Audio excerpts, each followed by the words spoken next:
If they're going to level up this country, you need to level up ordinary citizens when they walk into a courtroom against the authorities of this country. The government are in court trying to silence the same victims that they apologised to. The British state has really got to look itself in the mirror here.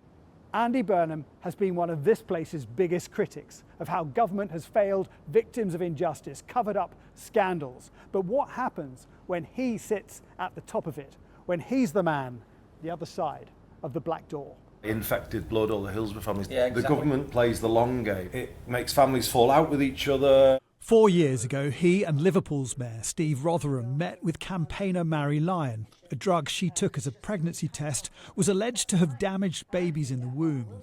An inquiry found the drug, Primidos, caused avoidable harm to victims and shouldn't have been on the market. The government apologised, but then blocked campaigners' legal action. A government apology, but then there's no process that follows that apology, and in fact the opposite. I don't see how it's ethical for the government to block your case being heard. This was Andy Burnham's advice to Boris Johnson's government at the time. Drop this legal action, apologise again, and then compensate them for the damage that they've suffered. But will his party back him if he decides to compensate Primidos victims and several other injustices he's attached his name to? Oh, hi, Barry. How are you? Okay. Mary Lyon, a Makerfield constituent, vouched for him in a by-election video, but will he deliver for her as Prime Minister? Obviously, he will have a cabinet that will have an impact as well. He'll also be challenging the Treasury, I would imagine, but I do think he's a very principled person. When he makes a commitment, he keeps it. Burnham admits in his last stint in government he made mistakes, telling MPs that as Health Secretary, he sent dismissive letters to infected blood campaigners. He felt misled by civil servants. What hope if a Secretary of State is being given statements which are not accurate, let's say not accurate? At the infected blood inquiry in 2022, he made an emotional apology. I would say to everybody listening, I would like to say sorry to everybody for being too slow to act. I wish I'd done things sooner. I do. I really do.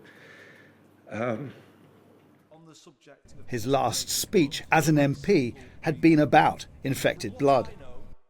I believe that this scandal amounts to a criminal cover-up on an industrial scale. The last government introduced a multi-billion-pound compensation package, but campaigners hope Burnham will pursue their legal ambitions. I definitely think there should be prosecutions given Andy's closing statement in Parliament of a criminal cover-up on an industrial scale. So it's vitally important that if Andy was to take up post as Prime Minister, that he picks this up again. He's been an advocate of the WASPI women and the nuclear test veterans, all who have financial demands on government. Will the new PM battle the Treasury for them too? And then there's Hillsborough law, calling for greater accountability to our institutions. Starmer promised it to the Hillsborough families, then it got held up over an opt-out clause for the security services. The last time I saw you here, obviously it looked like the Hillsborough law was going through and it hasn't happened. But for Andy Burnham, would you not say that this issue runs to the very core of everything that he's about? Andy is the reason why our campaign group is called Hillsborough Law Now.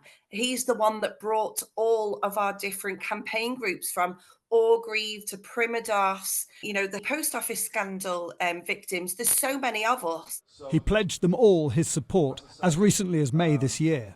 If there's no justice for one, then there's no justice for any, as far as I'm concerned. It's one thing to passionately campaign, quite another to deal with the reality, the detractors, the financial constraints, the government bureaucracy.